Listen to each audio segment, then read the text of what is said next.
You walk in, it's like a scene out of Reservoir Dogs. That's disgusting. It's also sad. Yeah, it's very sad, but also disgusting.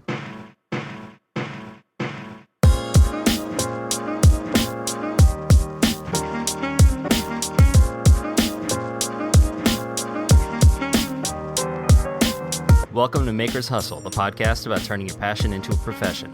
This is episode 9 for Monday, September 5th, 2016. I'm your host, Bill Lavolsi, and here are my co-hosts, Amy Davis-Roth. Hey, Amy. Hey, how's it going? Pretty good. And Jeffrey Moore. Hi, how's it going, everybody? Happy to be here. You pretty much just copied what I just said. I was trying not to overdo it today. All right. I thought it'd be a nice change of pace. I want to take a moment to thank our top Patreon supporters, Scott Hahn, Jim Bashirs, and Johnny Scari. This is Johnny's first week supporting the show, so thank you, Johnny. Way to go, Johnny. Johnny, you're the best. If you want to support the show, check us out at patreon.com/makershustle. We have a lot of great rewards. Every dollar helps. We really appreciate your support. And just as a reminder, we are going to be giving away some cool Maker's Hustle swag to our Patreon supporters during New York Maker Fair. That's October 1st and 2nd. So if you want to win some cool stuff, sign up now. Man, I got to book my flight. Yeah, me too. I am so unprepared. You three. I have made you don't have to book a flight. I have made the necklaces to give away, though. And they look awesome. I'm going to start 3D printing robots then. Ooh. How many do you think we need? 900. Oh, I don't have that much filament. That's a lot of filament. I don't have that much. I saw the coolest thing on Twitter. I think I caught it. Somebody was 3D printing a cat. Like they had designed a cat model, and they were printing it, and they left the printer running overnight to finish it, and they went to sleep. And somehow something happened with the program or the printer itself, and it went totally off track. And so it made half of a cat, and then did this squiggly line, black, just filament, like going all over the place. Yeah. It was like the coolest looking abstract piece of art I've ever seen. It looked intentional. It was the coolest. Yeah, I've been there. I've woken up a couple of times to a few surprises. The worst surprise is when you find that you have like a whole 3 inches worth of this glob of filament just wrapped around your extruding tip. And that is the worst, because then it just jams up, and then you end up having to get a whole new extruder. It's a nightmare. Best case scenario, you get that abstract art. Yeah, you get really wild looking art. It's really cool looking. That happens sometimes with welders. What'll happen is if you have the wire tension wrong, it's called a bird's nest, and it all just jumbles up into this ball. The first time I saw one of those, I was like, oh, it's like a sculpture of a MIG welder that went wrong. Yeah, that's cute. It's metal. That's cute. So what's everybody working on this week? You know what? I'm going first. Oh, okay. So I'm finished up my Instagram giveaway. I found out that people really, really dislike reposting Instagram pictures, so I added another option where you just... It's hard. It's not easy. Instagram doesn't make it easy, and you have to have an app, and it's just an extra step for people. Yeah, well, I even told people, like, if you don't know how to do it, just screenshot your phone and then, crop it from there. But Says the guy who uses his camera phone to take pictures of the screen of us.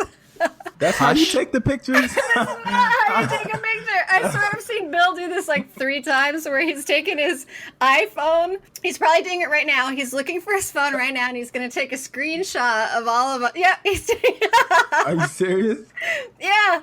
I didn't know that. Yeah, he uses his iPhone to take a picture of the screen. It is my most favorite grandpa-esque thing that Bill does. Oh, Bill. it's because it allows me to post it while the show is still going. Without typing on the keyboard and making noise in the microphone. Right. I'm going to keep talking now. So I added another option for people who don't like reposting Instagram pictures. I just said, post a picture of something that you made, use that tag, make sure you follow me, and you're entered.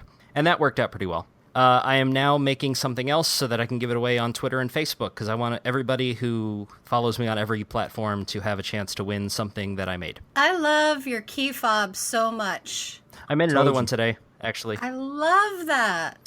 It's like one of those things that you can just add seamlessly to your day. Just put it on your keychain. Actually, I don't even have a real keychain. Really, my key fob is the fob for my car. So what we're saying is we all want your key fobs. Absolutely. All right, I'll have to go make some more.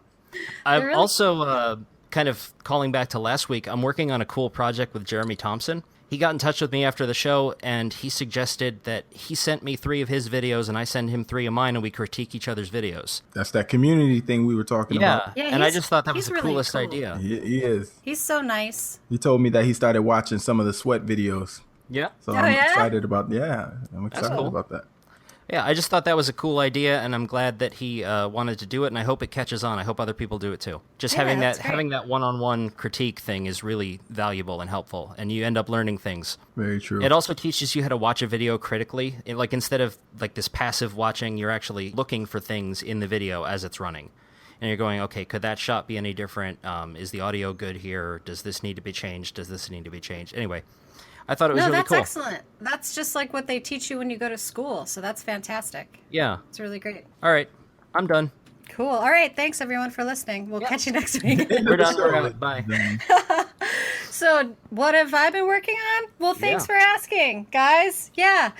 This week, I painted Jupiter because on August 27th, Jupiter and Venus converged in the night sky.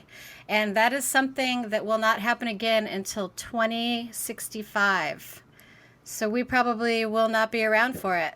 So if you look to the west, you could see Venus and Jupiter very bright, like really bright stars. And what was really interesting, I thought, was that Venus was a brighter star, even though Jupiter is much larger.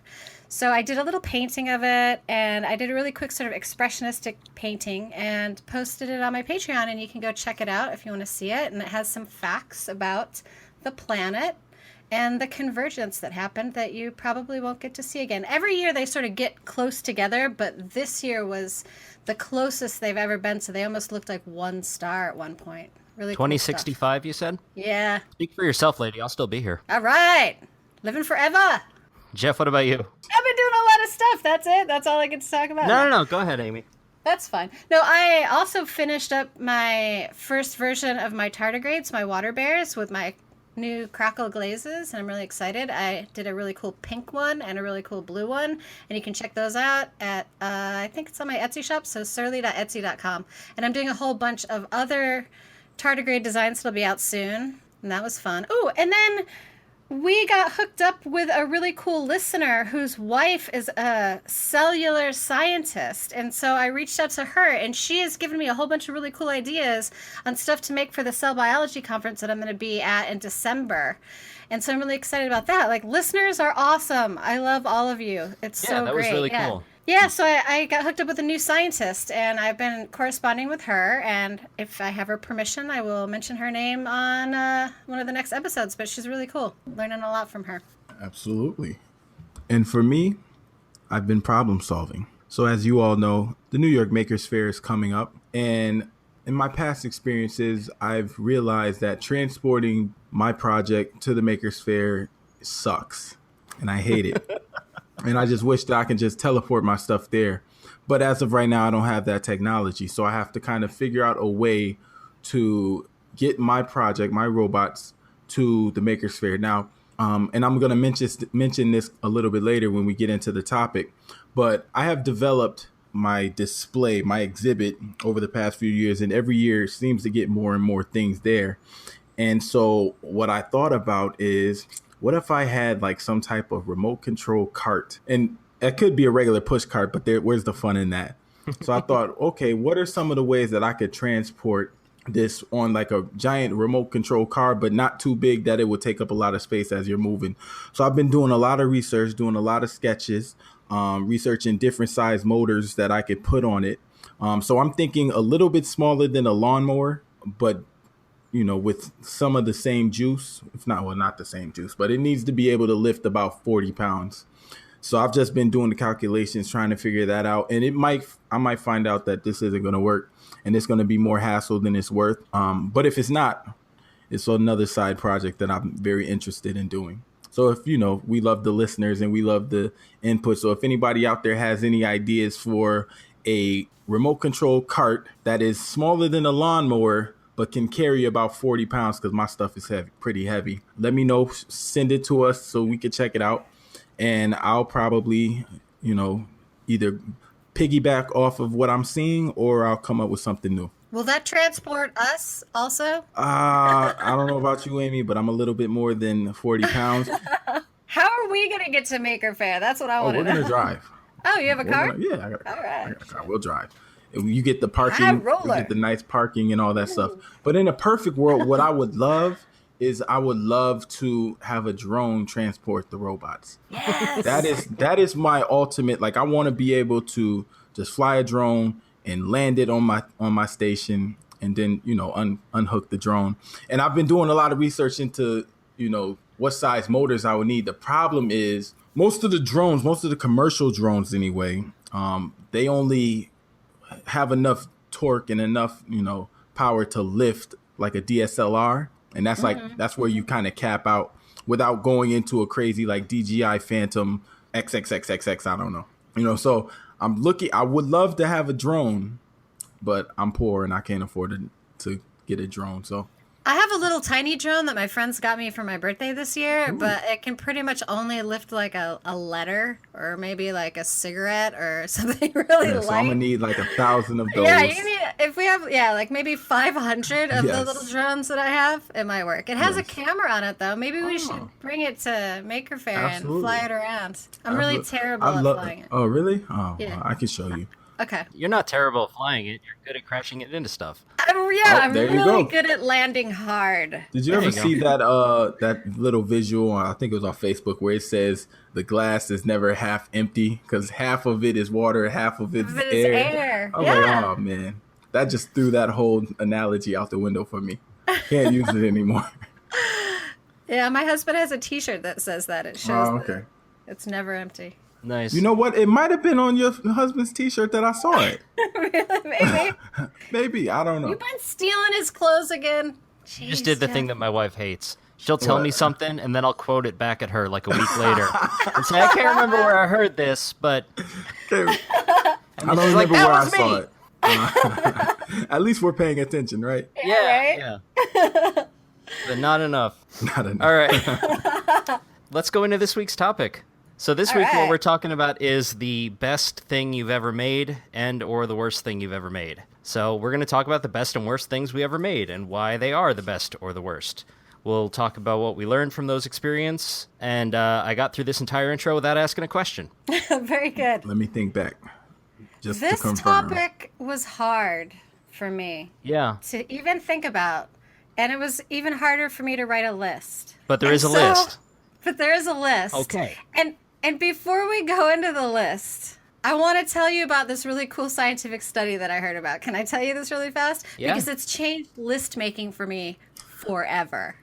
All right? All right. So there was a study that they did recently that found out that if you draw the things that you want to remember, you're way more likely to remember them, even if you're bad at drawing. So now my lists and my shopping lists and everything consist of poorly drawn illustrations of the things that I want to remember. And I highly recommend trying this. Not only is it a lot of fun, but it also builds on another scientific study that was done recently that shows that even if you're bad at drawing and you draw something, it reduces stress and makes you feel better. So you too can have lists like me, and they can be of pictures, and they'll make you feel better, and you're more likely to remember them. That's pretty cool. Yeah, so we'll put a link in the show notes to the actual study that was done in case anyone wants to look into it. But yeah. Really quick. When you Yeah. say they're badly drawn, Yeah. are they badly drawn because you're not putting any effort? Or are they doesn't matter. badly drawn on purpose? It doesn't matter. It doesn't matter if you are good at drawing or bad at drawing. If you draw what you're trying to remember, like if you're in a classroom setting and you're trying to remember what the lecturer is talking about, if you draw little sketches in your notes, you'll be much more likely to remember what is said.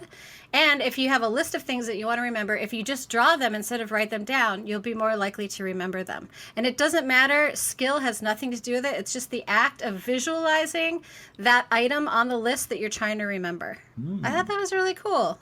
So even if you're bad at it, you'll still be better at remembering. Well, that probably kind of builds on another study where it talks about adult learning. And it shows that we remember only about 5% of what is told to us versus about 50% of the things that we actually go out and practice and stuff like that. So if you're writing it, it probably helps to help you retain information. So that's Yeah, cool. you're probably using more areas of the brain and you're building more neural connections, and that's what's helping. All right, some brain science. I love brain science. Yeah. Good stuff. All right, now on to your list. Onto my list. Okay, so do you guys want to start with the best things? I thought that would be... I think we should go around the room with the best and then come back around for the worst. Okay. So this was really hard for me to even try to figure out. The best thing that I've ever done, number 4, is I've created a peaceful environment that helps me to be creative. So I looked at this in a broader sense. Instead of just like individual or particular objects that I've created, I tried to look at it sort of from a wider angle. Because I've created so many things, it's really difficult for me to narrow down the best and the worst. So I would say number 4 is that I've managed to finally, at this point in my life, create a peaceful environment. And that has really helped me a lot in order to get a lot of work done. Yeah. All of my paintings, I looked back on all my paintings, and even the ones that were bad, I really like. And I'm really glad that I did them. So that was number 3. Like, the best thing that I've done is just not given up on painting. That's what I really think. And then number 2, technically, surly-ramics itself is the best thing that I've ever created in terms of finances, because it's finally an art form that I came up with that I can continue to make, that I can actually make money off of, which took me forever to figure out, obviously. It took so long to find a piece of art or a kind of art that I could make that would, in turn, bring money in. So I have to put that as number 2 on the best things that I've done. And then the number one best thing that I've ever done is make a million mistakes, okay? Because all of the mistakes that I've made have taught me how to make a good product and made everything that I make better. So I have to say that I guess the one with an asterisk would be like, I hope that I haven't made my best thing yet, because if I have, then what's the point in trying and insisting on perfecting what I do, right? So that's I looked at it more like as a philosophical sort of question, like, what is the best? Well, I certainly hope I haven't created my best thing yet, because if I have, I should just quit right now. Yeah, it's downhill from there. Yeah, and I don't want to quit. I want to keep making better things. Absolutely. Yeah, I didn't think about it from a philosophical point of view, but I didn't think that looking at what it is that I made that is technically the best, because the best is probably going to be the best version of a robot. So I didn't want to think about it from what is the best thing that I made, because that would be too easy. So I looked at it from a point of view of what is the thing that I made that has created the most value to me, and that I have said, you know what, this was a great idea. I'm so happy that I came up with it. And the reason earlier when I said I'm going to speak about this later, because I think that this transport device, whatever it's going to be, is going to be one of those things that I create that'll be, wow, this is a game changer for me. And so, as of right now, because I haven't came up with that transport device, like I said, I've been doing makers fairs for a while. I do a lot of things. So I do makers fairs. I teach classes. Like, I do a lot of things that require me to present, different things that I make, more specifically the robots. And when I first did my first makers fair, I want to say about 3 years ago, I only had one robot. It was very easy for me to talk and display the robot. And so I didn't have to go too far. I was right there. I would pick it up, different things like that. But as I did more and more, I had more and more things to show. So first Makers Fair, I had one robot. This last one, I had 4. And it's only me presenting. So for me, it's very difficult for me to be on one end of the table and talk about all these great things going on over here when I got 20 people on the other end of the table who are looking at the robot all the way at the other end. So I was like, you know what? I need to find a way that would allow me to present these things in a efficient and effective manner. Right. So what I did was I need to come up with a display case. But then I'm thinking, okay, I'm in New York. I got to fly to California for the Makers Fair. So how can I transport all these different display cases? So then I started thinking like, okay, this has to be foldable. This thing has to be able to be broken down. I have to be able to transport it through the airport. So I'm like, all right, so now I have to come up with all these nuanced designs to make this an effective and efficient display. So I did, and I freaking love it. And now every time I do a presentation where I have to show multiple robots, I just did one for I believe they were second and third grade kids. And the other thing about presenting is everybody wants to pick them up. Everybody wants to touch them. So I was like, I don't want you guys, little kids, they like to kind of play with it in a way that it shouldn't be played with. Mm-hmm. So I'm like, I need to have these kids not only not be able to pick it up and play with it, but also it needs to be able to move and do all these things. And any way that the kids touch it, it's not going to make the body or make a leg or something be in a place that it's not supposed to be in, because that would damage it. Next thing you know, I don't have anything to present. So I came up with this design. It's a foldable display case. I think, Bill, you saw it. I have 3 of them, actually. But I found that this way, I'm able to have the robots do all these different movements, and I don't actually have to be on one end of the table to, allow it to be seen. So I just let them walk, let them dance, do all the things that they're doing in the display case. They don't go anywhere because they're chained to the display case. It looks pretty cool. The funniest aspect about it is even when there's no robots in the display case, so when I'm setting up and when I'm breaking down, people literally stand in front of my exhibit to wait to see what is about to happen with these display cases. They have no idea what it's for, but they'll stand there and play with the display case like that's the thing I'm trying to exhibit. It's hilarious. So for me, and like I said, I've used it. I was able to go through the airport security with it. The way that they fold up, break down, it takes me about 5 minutes to put it together. It was a great idea. And I thought it up this is going to be a game changer. This is what's going to help my exhibit go from, just a dude, just a guy, to this guy looks legit. This looks more. And they look terrible in my mind. And that's because I don't have, I didn't invest too much into the materials to get them done. Well, you had to prototype them to see if it was going to work. Yeah, I had to exactly. So I still use the actual prototypes. And actually, 2 of them don't even look the same, because after I did the first one, I was like, this would be a better design. So I actually, making the second one, it was a better design. But even now, I know that there's different ways that I can improve it. And if I decide to use them for another show, then I'll make those improvements. But as of right now, I'm just walking around making these things work.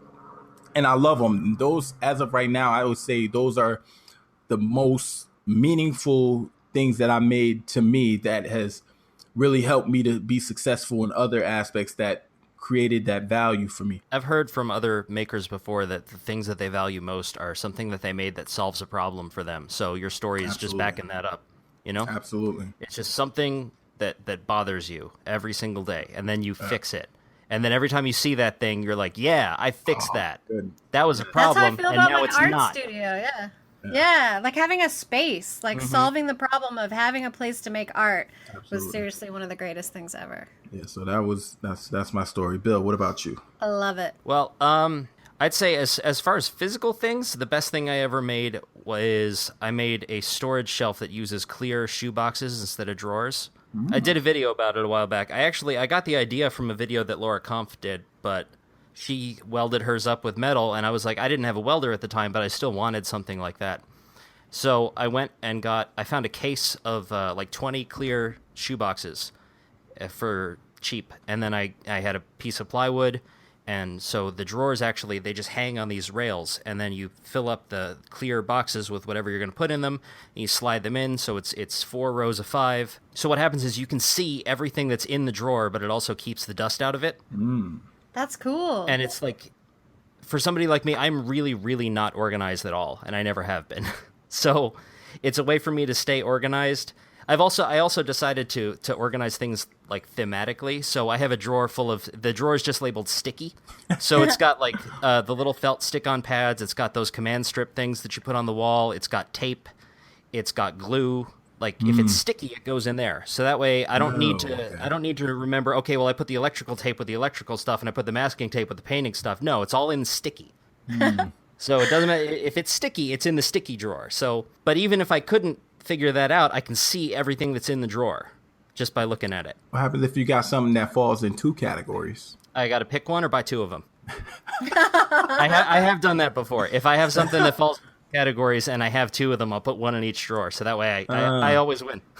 That was, it's the same thing for me because it solved the problem. I was getting dust all over my stuff, because I kick up a lot of sawdust when I'm making things. And this was a way for me to keep the sawdust out without hiding everything in a drawer where I wouldn't be able to tell what I had. because I'm sure you've done this before, where you go out and buy something and then come home and find the thing that you just bought. Yes. You're like, oh, I had one of those. Oops. Yeah. I do that all the time. I literally just did that this week with the charger for my backup battery. Yeah. Because I need my backup battery all the time now, because how am I going to play Pokemon Go? Because it sucks the battery life out of your phone. Yeah. And so iPhones and regular chargers don't have the same charging port. So Yeah. I have a million iPhone chargers, but I could not find the one that charges the backup battery. And so, of course, I ordered one. And the moment I did, I found the other one. Yep. Yeah. So I need to have your drawers. Yeah. And then the other thing, just kind of coming at it from a more a wider perspective, like Amy was talking about, the best idea I ever had is I made a decision that I wasn't going to try to be perfect. I was not going to try to make anything perfect. I was not going to try to do anything perfectly. And this drives my wife a little bit nuts. And I apologize for it a lot, but I would rather get something done and get the concept out and then fix it in the next version than sit and agonize over trying to get this one exactly right. I'd rather just do it. That feeds right into my number one thing on my worst list. Okay. It's another. If you want me to say it. So we Yeah, can do go it. right into that. So the number one thing on my worst list is the first thing of everything that I ever make. Like every time I make a new design, The first one always sucks. or the first one is always terrible. It's horrible. And so I had just actually sent, before we started recording this podcast, the first 3 things that I sold on Etsy, I sent pictures. I went through my sold items and I went to the very last page and I found the first 3 things that I sold. And if I look at them, they are so ugly to me. They're sloppy, they're chunky, they're not refined at all. And I realized that as you continue to make whatever product it is that you're making, you refine it with each new round and it gets better and better and better. So if you look back on any of the first things that I ever did, they're terrible. And they say that you can paint the same thing 100 times, and that's also true. So you could do a still life, and the first one might be beautiful to somebody, but it probably won't be perfect to you. But if you do it 10 more times, in each round, it's going to get more refined and more perfect. So that's the worst thing. Everything is the worst thing. The first one of time. everything. Yeah. Every time I make a new design, it looks terrible and it doesn't work. Yeah. And it doesn't matter how many CAD drawings I do. Like the CAD is a very good way to prototype, but I feel like until you get something in your hands and you can actually, operationalize it, it's not exactly what you need it to be. It's funny. A buddy of mine is staying with me, and I've known him for a very long time. You just now realize he doesn't clean up after himself. No, Keeps the toilet up. no. And you just realized that your next friend that you found was actually better than this one. He's your worst friend. That's No. it. You two are terrible. Going back to what Jeff just said before I forget it, he was asking me like how much planning I do, how much like sketching and planning and like do I draw things out in CAD? And I said no, I don't. I will have an idea and I will go down to the shop and I will turn on the camera and I'll just try to make it. And if it turns out, great, that's a video. And if it doesn't, that's all right. I'll have another one, in an hour. And he was surprised at this, but I think it's that same thing that you're talking about, Jeff, which is in the past when I have tried to model something out in CAD, it doesn't make the process of building the first one go any more smoothly for me. Like it's still, I still make mistakes. I still go, oh, I shouldn't have done that. I should have done this some other way. So for me, that super detailed planning step is a waste of time. I'm not saying it's that way for everybody. A lot of people are really good at it. I'm just not one of them. Yeah, I think like based on, I use Google SketchUp, which is the free version. I can make a lot of things, but I can't make everything. Like if I had AutoCAD, I would be a lot more confident. But I just resigned myself to saying, you know what, I'm not paying however much AutoCAD is. If AutoCAD, you're listening, you want to sponsor me, go ahead and sponsor Well, me. you can get Fusion 360 for free. It's I'll check we'll it talk out. about it later. I don't know. Yeah, we'll talk about it afterwards. But, there's a lot of things like design-wise, if I was to use AutoCAD, I would have to do very, very little changes to the design after I've, fabricated it. If I had something of that high power, that high resolution, the capabilities to, make motors and joints and stuff like that function, it would significantly reduce the amount of time that I have to prototype it. And, you know, I kind of resign myself to say, you know what, I'm not paying that money, and I'll just I'll just do a couple extra steps. And, you know, resigning myself to the fact that it's not going to be good, and I understand it, I know it. Hopefully I could get as close to the idea as possible. And, you know, you were just talking about when you go down and do it, you just get it out. Sometimes you have to get it out. And sometimes, you know, it comes out perfect. If it comes out perfect, though, I'm so happy. Yeah. I get but then you feel awesome. I feel filled with joy. But on the other hand, if it doesn't come out perfect, you don't feel like, Yeah, oh, man, I just wasted like 4 hours putting this stupid drawing together, and for what? Yeah, I'm like, I knew it. I made a video about that not too long ago. I just called it Go Make Something, and it's a little bit ranty, but it's just saying, you know, I had been trying to put together some drawers for, I don't know, a week, and I realized I had just been sitting there going, well, should I do it this way? Should I do it this way? And it doesn't matter. Like, I can go try it, and if it doesn't work, well, I can cross that one off the list. And if it does work, then I'm done. That's a great way of overcoming artist block, or writer's block, as they call it. Just go do anything. It doesn't matter what it is. Just make something. Yeah. Yeah. Can really help you get over that sort of stalling feeling that you get. Sort of like me and my Twitch situation, right? Just go do it. So is there more stuff on the worst stuff list, or? So I do have a number 2 on my worst stuff list. It Number can't 2. be any worse than number 1, though. Well, I'm joking. It's an actual, right? Everything you do is terrible. Thanks, Dad. No, but I think that the worst actual thing, like physical thing that I ever made was actually a job that I had. And it's when I didn't have much money and I was still in art school and I was, you know, trying to pay the bills. And I took a job where I had to paint another guy's paintings, and he came in and signed them. What? Yeah, and I feel like it was such a weird, scammy, gross thing, but like I felt like, okay, well, I'm an artist and this is like a job. And so what I would do is I would go to this like apartment, and there was like me and 3 other artists, and supposedly this guy's agent, and I can't even remember his name, which I guess is great because who cares about this artist, right? But they would give us a picture of an original, and then they would give us like these sheets of canvas that kind of had an outline on it, and we would take them home and we would paint. It was supposed to look just like he had painted it, and it was really sort of this loose expressionistic style of like I don't know, like landscapes and stuff like that, and still lifes. And then we would bring it back, and you would get paid by however many you got done, and that artist would sign them, and then the agent guy would sell them for like thousands of dollars. Oh man. So it was like, ew, right? Like, it's horrible. Did they sell them like they were one of a kind, or was it? They sold. Yeah, goodness. we didn't exist. The little art monkeys that we were painting them in the background, we didn't exist. No, I mean, you said he like it was based on how many you got done. Was it? Yeah. How many you got done of the same one? Yeah. We'd usually get like the same one each week, like, and you'd try to get like 5 of them done or whatever, and then you'd bring them back, and that guy would sign it. And then they would sell them for like thousands of dollars as originals that he had done. Well, that's gross. I'll tell you, boy. I know, isn't that gross? But it's like, I was really young and I needed money, you know, and at least I was painting. At least I got to be in, you know, at that point I was in like this little tiny garage in this house I was renting. And at least I got to like, you know, paint. So that part was nice, but that's probably like the worst thing that I ever made, because it was so slimy and a bunch underhanded. Of knockoff paintings. Yeah.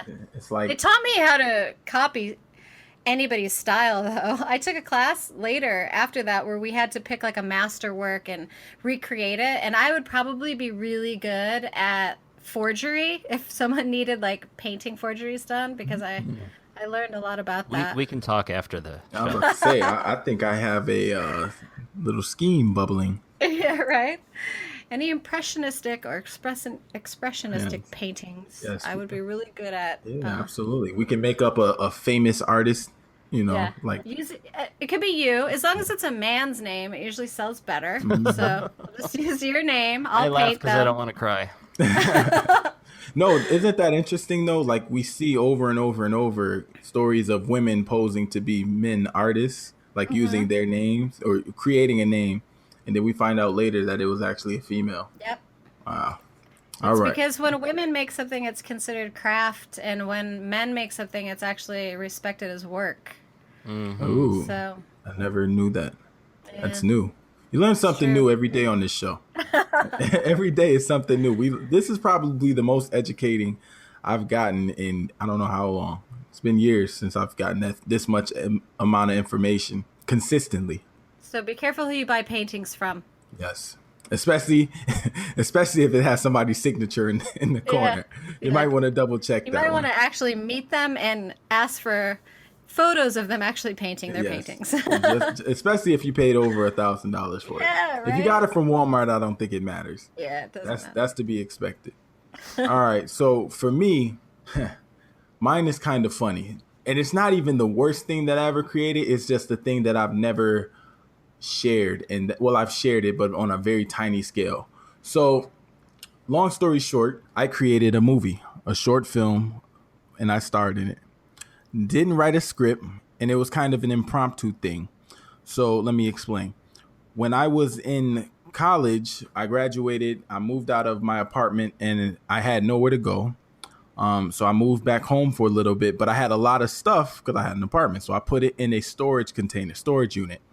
And then I ended up moving to New York City a few weeks later, and I had to come back and empty out my storage container. And as I was there, the first time I went there, when I was putting the stuff in there, I was like, man, this is a nice place to shoot a movie. Like, I would love to shoot a movie here. Because, they have like the different levels. They got the big ones. You got the giant roll up door where you can back a giant truck in. And I'm like, this would be a great place to shoot a movie. But I didn't shoot the movie the first time. So when I go to clean up the stuff, I'm like, you know what? I rented a truck. We're going to shoot this movie. So it was me and two of my friends. And we shot an action movie. And I basically made it up as I went. It's so funny. Like we had one camera, and it's like every shot, every angle, there's only two people in each angle. In each shot. This was about 3 years ago, and about a year ago I went back, found it, because I had all the clips. I never edited though. I went back and found it because I was cleaning out a hard drive, and I saw these clips, and I was like, you know what? I'm gonna edit this. So I edited it. Yeah, you got it. I got it, right? Yeah. So I edited it. I can't. So I put it together. I put it together, and it didn't come out that bad. There's no words. There's maybe one word the entire time. But I choke a guy out. I got a fight scene in there. It's crazy, and I've only showed about 3 people this video, and it was just because I was just sitting on the couch one day, and I said, let me put this together. And I look like a baby. I have no facial hair. That's how old it is. If you guys can see a picture of me, you'll see I have a crazy beard. But that to me, it's not the worst thing I've ever made, but it's something that I'm like, I don't want this to get out. Because and I'm proud of the work because, like I said, it was impromptu. There was no script. I just realized, like, you know what? I have nothing to lose. We're about to lose this storage container. So what the heck? We went home, grabbed the camera. We had the rental truck. It was me and my friends. And it was so funny trying not to laugh as we did this, because this was the first time any of us ever acted before. But when you put it together, it was hilarious. And you could just hear so many things and see so many things that now looking at it, I'm like, oh, I would do this over. I would do this differently. And if I was to do a remake of the video, it would be awesome. But I would have to go and rent a storage container for a month just to get access to something like that again. But anyway, so that's the one thing that is probably not the worst thing, because I don't think anything is technically the worst thing. But it's the thing that I've been hesitant to share with people. And because we're having this episode, I think it's important that we, acknowledge these things, and I'm going to release this to the world. So it's going to be in the show Yeah. notes. I'll upload it to Okay. Good. Okay, hold up. what? Okay, so iMovie has this feature, and it's like free if you have an iPhone, or it comes with the operating system where you can make little trailers or like commercials, and it has sort of like a built-in Sounds. template. Yeah, they have and the so- sounds. Yeah. Okay, you really need just to use that to like just take clips from your act and put all the action shots in it. It would be hilarious. Well, the video itself, I want to say it's like 3 minutes long. Oh, okay. It's not a super long thing. It's literally all about it's like I thought I was James Bond, and I did so many crazy things. Like I choke a guy out, I drag his body like I'm playing a video game. I drag his body and hide it, and then I walk away. I had a toy gun. Let's put it like that. It was a toy gun, and I'm walking around, got it like I'm James Bond. I'm peeking around corners. I go, this guy. Oh, it's so crazy. It's so weird. Yeah, so I'm gonna share this with the world. Just don't judge me, please. Don't judge me. I'm embarrassed, but I think it's important that No, it is really important. It's and important here, that we get these things out here. on my blog, Mad Art Lab, we have a contributor named Ryan. And Ryan came up with a really fantastic concept, and it's called Show Us Your Ugly Things. And so on panels, he talks about this, and he also does a little like mini interview with people on this other podcast that I do called Mad Artcast, where he will interview people about the worst thing that they've ever made. And it's called Show Me Your Ugly Things. And it's really important, I think, in helping artists out there overcome their fear of producing something bad, because that's one of the things that a lot of people have a lot of problems with. They're afraid to put anything out there, and that's the big hurdle into getting started into either having an art business or being a professional artist. Your fear is stopping you. And so Ryan interviews people like well-known artists or up-and-coming artists or cosplayers or fashion designers or whatever, and he talks to them about the ugliest thing that they've ever made and how they got over that fear of putting work out there. And your movie example is the perfect thing. You're going to show us one of your ugly things, and it's going to help us all. It's going to help other people make videos and make movies, and I think that's really great. I think it's important that you put out your worst stuff so that, there's really no fear left, because it will be better. The next movie you make will be better than that one. Yeah, and since then we've done a lot of short video like things, and I think that was the first time that I tried it. And even just thinking about how I'm gonna do this with 3 people, 1 camera, you literally impromptu, no script. How would I shoot this thing? So as I was shooting, I was learning. So I appreciate the experience. I love it. I just didn't want to share it with anybody until today. Yeah. Well, That's great. Yeah, I look forward to watching that. Yes, it's gonna be hilarious. Don't judge me. Again, I look like a baby. I don't have any facial hair. Aw. But yeah, it's gonna be pretty cool. Yeah, awesome.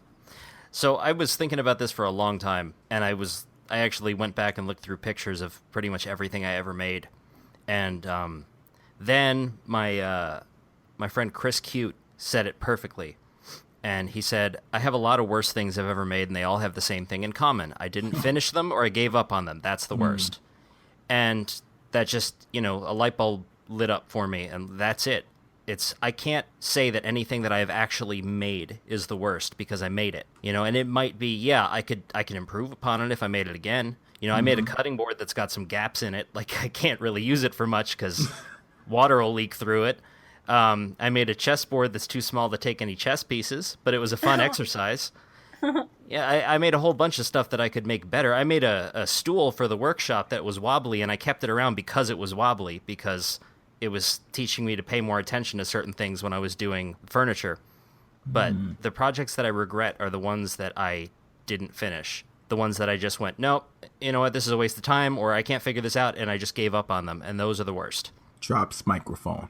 Yeah, mic drop on Drop that. mic, True. end episode, we're done. That's it. That's That's true. it. Finish your projects, people.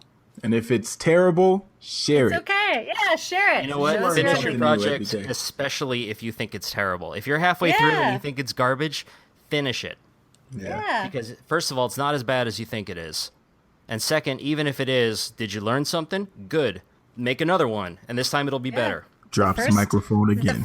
The first Picked it is up and always dropped the it worst. off. Picks up microphone, drops microphone. All right. Again. Good stuff. No, but I think we touched on every aspect of good and bad. What is good? What is bad? What is your favorite? What is your least favorite? And what is important about all of those things? Well, earlier I had said that maybe we should have our listeners send in photos of their best projects, but I think after having this discussion, I want to see pictures of everybody's worst project. Yeah, show us your ugly thing. Show us your I'm ugly not about to be the only one out here looking crazy. Yeah. Hey, I'm going to post those first 3 surly-ramic pendants that I think are horrible. So everybody else, show us your ugly things. Yeah, and if you send us a photo, we'll put it up on the website. It's info@makersHustlepodcast.com. Drop us a picture or get in touch with us on social media. You'll have all the contact info at the end. So, but please send us pictures of projects that you don't like how they turned out or you think they're ugly. We want to see them. Now I'm about to get bold and share this thing with the world. I just want to say, if people send you guys messages talking about get this guy out of here, he's a terrible movie maker, he doesn't deserve to be on the show, I want to thank you guys for the opportunity now. You can I stay. just want to say You can stay. This was the happiest. What are we? 9 episodes. The happiest 9 weeks of my life. Aww. Thank you, Jeff. No, Thanks, Jeff. much. All right. Recommendations. Who wants to go first? I'll go first. I have a fun app that I would like to recommend. It is called Amaziograph, and basically it's like Spirograph, if you remember that when you were a kid, or when I was a kid anyway. It's sort of like you could take your pencil and it would make circles that would repeat, and you could do these really cool designs. Well, there's an app out, and it's only 99 cents, and you can use it in a very similar way where you can just draw right on your tablet, and it can make really cool mandalas, which is a big craze right now in the coloring, color for stress relief world.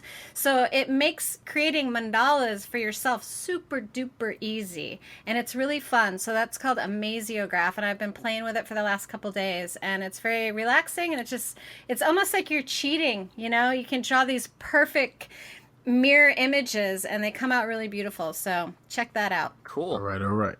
So for me, I have 2 recommendations. The first recommendation is I'm trying to figure out how I can make something be portable for the Makers Faire. And one of the ways that I was thinking about doing that was by looking at what are some of the ways that people make RC cars.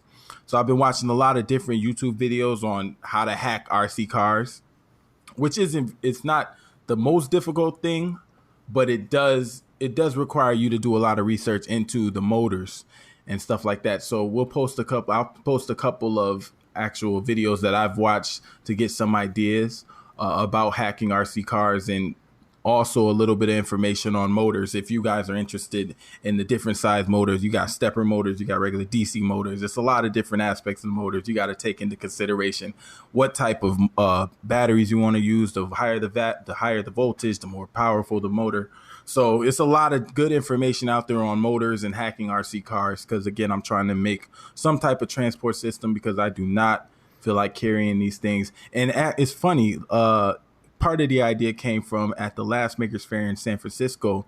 This guy rode in on a cooler that had motors on the bottom. And it was like, when you were a little kid, you had like the little tri-wheel where you turn the handle and it drives. And like, one of those things. So it was on a cooler, and I guess when you got up, he had like beer and stuff like that inside of it. So I was like, oh, this guy's killing 2 birds with 1 stone. So I kind of wanted to have that kind of spin on things. So I've been doing a lot of research. We'll post a couple of videos, and it's starting off with the toys that your kids play with, or if you're a kid listening to this, the toys that you play with, and using that as a jumping off point. And then once you really get the handle of that, then it's just a matter of souping it up. So getting bigger motors, bigger batteries, probably need a bigger servo for direction, but kind of making it your own. And I think there's a lot of good tutorials out there on that. So I'll post a couple, send some links for you guys. So it had beer? Well, he pulled the drink out of it, but I don't know if it was beer or not, but I assumed that's it was like beer. a rolling felony right there.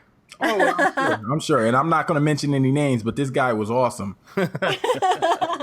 All right, Bill. Yeah, my recommendation for this week is a guy on YouTube named Carl Jacobson. Now, Hello, Carl Carl. does a lot of lathe projects, like wood turning, but he also does a lot of really, like, I don't want to call them weird, but they're really, it's not just your typical, I'm going to make a pen, I'm going to make a bowl, I'm going to make a spindle. He does a lot of, like, he made a jellyfish accent lamp sculpture using the lathe. And the thing that I like about it is that anytime he has a problem, one of the things that can happen on a lathe is wood is a natural material, so it's not really predictable the way that something manufactured is. So every once in a while, what'll happen is you'll hit a knot or you'll hit a weird patch of grain, and the piece will either go flying off the lathe or it'll blow up. Whoa. And whenever that happens, he leaves it in the video. Like, he makes it a point to leave that in the video because he's saying, look, it happens to me too. Yeah, that happens in the kiln Yeah. all the time. Things will just explode. Yeah. You guys are working with the wrong stuff. Explosions are great. Just in the spirit of being honest and upfront about the fact that not everything works out the way that you want it to, you should go check out Carl Jacobson, and we'll put a link in the notes. Oh, that's perfect. Yes. That is right in line with what we're talking about. Yes. All right, all right. All right, let's wrap this thing up. Where can everybody find you? All right, everybody. Was that a little loud? That might have been a little loud. All right, everybody. So for the outro, if you are looking for me, you can find me at more_4 on Facebook and Twitter. No, on Instagram and Twitter. And you can right. find me at more4, the F being the number 4 on Facebook. And you can find me on Instagram and Twitter at surly-amy, and Patreon also at surly-amy. And you can find my jewelry at surly-ramics.com.